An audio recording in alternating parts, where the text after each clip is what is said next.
За сайн байцгаана уу? Та бүхэнд энэ өдрийн мэндийг хүргье. Өнөөдөр тураадаг бүс, савн, өөгшдөг гэх тоснуудын тухай ярилцсанаа. Ялангуяа эмэгтэй хүмүүс гиз хэвлийн эсгэрийг хөөгөлттэй байдаг. Хэрвээ танд 2-3 минутын хугацаа байгаа бол тураадаг бүс, тураадаг савны тухай ойлголттой нэг хүнсэнд танилцаад аваарай. Үйлдвэрлэгчид нь таны хэвлийн хэсгээр найдвартай 10, 20, 30 см тураана гэдэг гэж амладаг бүснүүдийн тухай одоо ярилцъя. За эдгээр энэ тухай ярилцахын тулд бид эхлээд бидний биед өөх шаталт хэрхэн явагддаг тухай мэдэх ёстой. Өөхийг тархинаас ялгарч байгаа дохионы дагуу тусгай гормонууд л шатаадаг. Тархинаас өөхийг шатаа гэж өгөгдсөн дохионы дагуу өөх шатаагч гормонууд цусанд орж ирдэг. Өөхний зүг гормонууд цусан хангамжийн хамт сэлэнгээ өөхөн эсүүдийн хаалгыг нээж ордог түлхүүрүүд тэдэнд байдаг. Өөрөөр хэлэх юм бол гормон ялгарч ээж л өөхөн давхраг өөхөн эсүүд шатна гэсэн үг. Тэгээд өөхөн эсүүдийн хаалгыг нээж оронгуудаа одоо наанаасаа гарцгаа, хайлцгаа, урсцгаа гэж өөхний эсүүдийг гэрээс нь гаргаж чөлөөлж хайлуулдаг.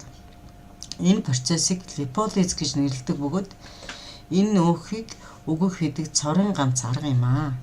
Үүнийг өөр үгээр хэлэх юм бол хүний биеийн дэх биохимийн процесс гэж нэрлэдэг. Эндээс дүгнэлт хийхэд хэвлэлийн орчмоор тураадаг гэх бүс нь өөхийг хайлуулдаггүй болох нь тодорхой байна. Цусан хангамжаар сэлж яваа гормоныг яг одоо хэвлийн хэсэгт түр саатаад энэ хэсгийг өөхийг шатаа гэж тушааж болохгүй бахнэ. Өөрөөр хэлбэл зүрх гэдэг цус шахагч мотор ажиллаж байгаа цагт хэвлийн хэсэг дээр өөх шатаа хэмээн өөх шатааг гормон агуулсан цусан хангамжийг түр зогсоогоод байж саатуулж болохгүй нэ. Тураадаг бүс ба савн. Тураадаг бүс нь савнд орж байгаатай адил үйлчлэл үзүүлэх үү? Тэгвэл одоо савны тухай ярилццгаая. Савнд өөх хайлдаггүй. Савнд өөх хайлдаггүй юм бол яагаад тухайн үед жин хасагдаад байна вэ? Спортынхан савнд орж жин хайдаг. Гэхдээ тэд биеийн дэх усаа алдаж байгаа гэдгээ маш сайн мэддэг. Биеийн усаа алдаж байгаа нь өөхөө алдаж байна. Эсвэл өөх шатахтаа огт хамаагүй тусдаа ойлголт юм аа. Саунасаа гараад л ус уучхал саунд байх хугацаанд алдсан жин буюу жингээ хормын төдийд л эргээд олоод авчихдаг. Тэгэхээр өөхөн зөвхөн хүний биеийн хэрэгцээнд л зарцуулагдаж байж шатдаг болохоос өөр хаашаа ч явдаггүй.